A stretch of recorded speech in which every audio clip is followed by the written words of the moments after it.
Hey, how's it going, guys? It is Sean from Team Honey Badger, aka Sean from Team Honey Badger. So today, after I finally had some downtime from school, I could finally show you guys my Sanctuary Guard ARC deck profile. I used this deck. I actually went undefeated at ARG States, but I had to drop out in top 8 because I had school the next day. Yeah, that's how hectic it's been. And I still can't believe I went undefeated with this deck.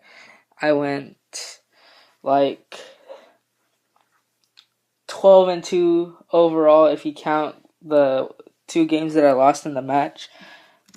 So there was 2-2-1s and the rest were undefeated. So without further ado, I think this deck runs super well. It beat a few of the bad matchups in that tournament, such as Link Joker Messiah. Messiah is actually getting a bit tougher as we move toward a more progressive stride-based era. And Narukami. Kagero's definitely up there. Gears. I actually dodged Gears the whole day, but this deck was really well against Gears. If you know how to play this deck 100%, definitely, it's a good counter to Gears, and I recommend all of you who are looking for not necessarily a cheap, but high, a deck which is easy to learn, not as expensive as Gears or Luard, but still competes with all those high tier decks. I highly recommend Vanguard. So without further ado, let me actually jump into it. So the starter, we are sticking with Milius because Milius is my boy.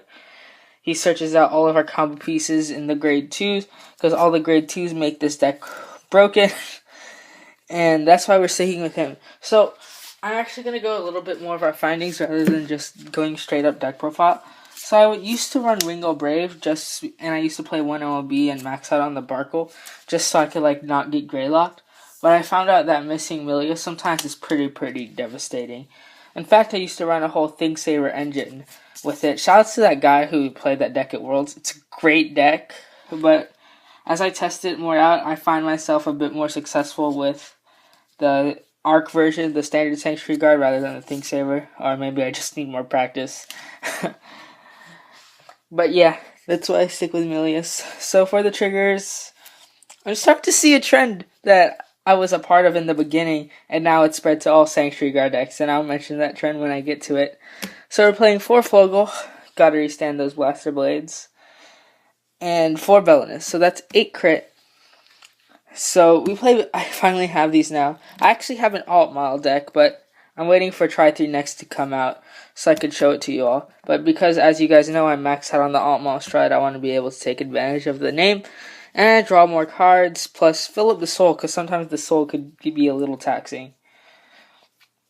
And 4 Margle draw triggers. Now, I notice, now that ARC is out, I notice a lot more people are playing draws, which is what I've been trying to preach for such a long time. And for the right reason, they are playing it too. I always said draws help us reach our combo pieces, and that's exactly why I'm still playing them. And of course, 4 heals for our G Guardians. Can't wait to see what our G heal does. Hopefully it's not Brave Restricted. God forbid becomes Brave Restricted and we have to be in Brave in order to send it back to the deck, is my guess.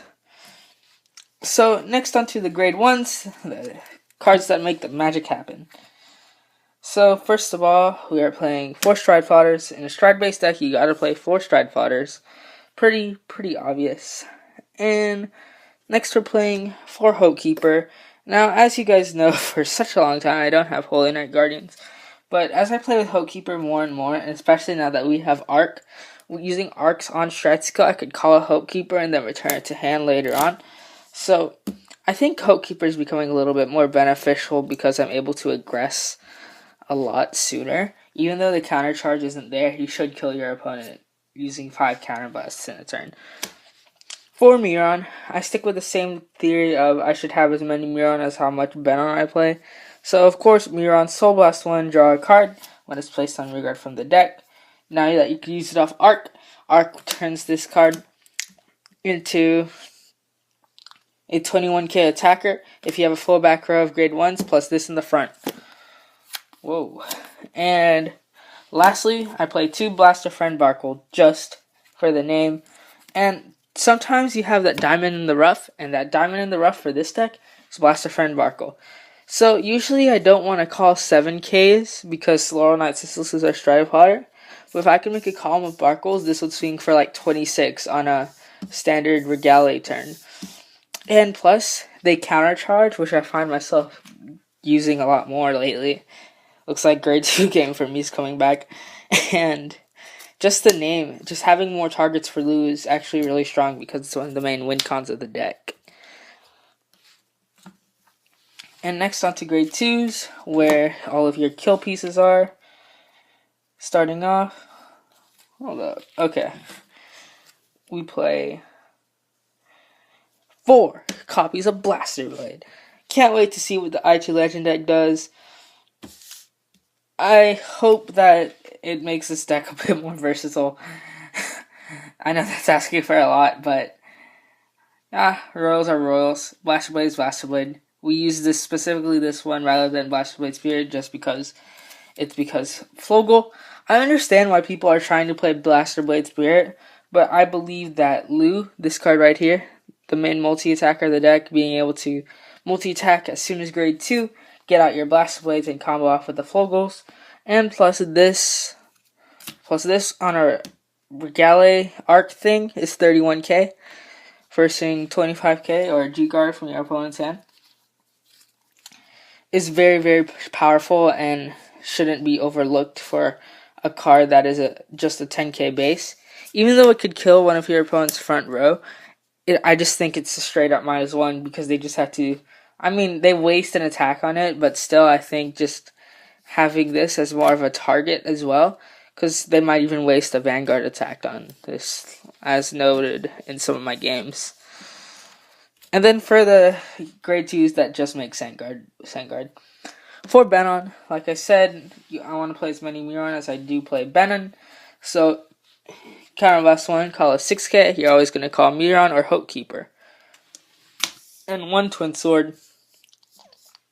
You gotta, if it's my opinion, you always gotta play at least 1 Twin Sword in any Sandguard deck or Royal deck in general for right now, except for Thing Blaster. Just because its ability to search out basically a whole board for you, calling a Benon into a Benon Miron is super, super good. Next for grade 3, shouldn't be too complicated. We play 2 Arc and 4 Sanctuary Guard Dragon. I'm actually still going back and forth in these. I'm testing each day, to find out if I should play 4 Arc and 2 Sandguard, 2 Arc and 4 Sandguard, but for now, this lineup works. This is the lineup I played at ARG States, and it hasn't failed me yet. Except when I played 4 Arcs, I found myself not keep drawing this, so I'm like, I'll just play 4 of this because I could get off the Lou combo early game. You could also try 3 and 3. I think 3 and 3 is a good split. And yeah, that's pretty much it for that. We should know what Sandguard does, but for those who don't know what Sandguard Arc does, GB2 during your turn, all of your grade 1 or less units get plus 5,000 power, and his stride skill is when a G unit with Sanctuary Guard in its name strides, you could discard a card and search your deck for up to 1 grade 1 or less card and call it to rear guard, and then that unit gets 3k and this unit gets 3k, the card on your Vanguard circle. So you could combo with Miron to get a +1 because you're getting back the card that you discarded and you get to draw an extra card. And there's 2 merch splits here. It should say Royal Paladin instead of the Shadow Paladin. And then it should say when your G unit was Sanctuary Guard. So, always nice to have the misprint ones before they correct it. All of mine are misprint actually, so GG. And then, onto the G-Zone. Shouldn't be too surprising. We play 3 Regale. This is your only target for Arc, which is why I've been playing 4 Sanctuary Guard Dragon. For my first example, just because there's not many targets for Arc to use. Even though you should win, I just much rather be safe and sorry. So, playing 4 SGD is kind of like a safety net, if I do say so myself. Next, we play 4 Altmile. Should know what this card does. You drive check a crit. Call a Blast Blade with this, 22k, have a Flogel, 26, that's pretty GG, I say so myself. Next, another diamond in the rough that I actually only used them once the whole tournament. 4 Saint Blow Dragon. Saint Blow, where do I begin? This card is the GOAT. this card being able to gain extra criticals and lots of power, and I can't wait for Luminous Hope to make this card even better, just to counter like the bad matchups and still go in with a crit, because that crit could steal games for you and such, and this card swings for such high numbers, not even funny, that if you see your opponent try to push you in one turn, because some players like to push Sanctuary Guard before they push them, this is just a finisher. Like, it just ends the game. And when Luminous Hope comes out, I can't wait to try out that card. Dropping Saint Blow, unfortunately, I know he's my boy, but Luminous Hope is a little bit better just because it could gain the crit 10k for each Luminous Hope, and it could Superior Call unit on top of that. So it's more of a win more type Saint Blow. So yeah, even though you have to have Brave. Speaking of Brave, the only Brave stride that we won is Fides. Fides is just the first stride, searches out what we need from our deck. If we're missing a combo piece or a Miron or a Benin. And then for G-Guards, don't run the Trash and Dragius. Play one Screw, because there's a lot of dead cards in this deck, so you want to discard them, such as the draw triggers. Turn them into 10k. One Dismal, just because you want to protect your Blaster Blade, and now that DP is starting to become more relevant, you want to make sure you have those.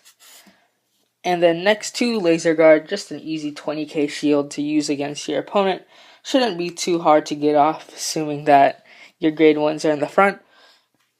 And Dragius, what my findings with him was, I always found myself needing to intercept. So if you G-Guard with Laser Guard and then intercept, it's basically the same thing. So that's why I don't run Dragius. So yeah. Anyway, guys, that's it for this deck profile. I'm Sean for Team Honey Badger. And comment below which deck you want to see next, because I'm actually kind of conflicted which deck profile I should do next, which is actually the reason why I didn't upload for a while.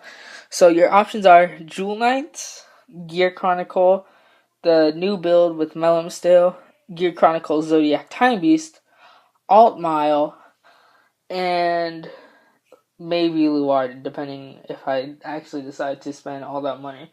I don't think I will, actually. But those are your options. Comment below. Also, Victor pre GBT10 and Blaus. When GBT10 comes out, I'm going to actually have a week of Nova Grappler. It's already planned. I already have the videos planned. And I have another video coming out for you guys as soon as I can get my hands on a box of Token Ranbu. I'm actually building... I actually already own Token Ranbu, but just need a few cards. Those perfect cards were pretty hard to get. So I'm just going to use the trial deck ones. But anyway, guys, thank you all for watching. Have a great day. See you all next time. And don't forget to comment to vote for the next profile. Bye.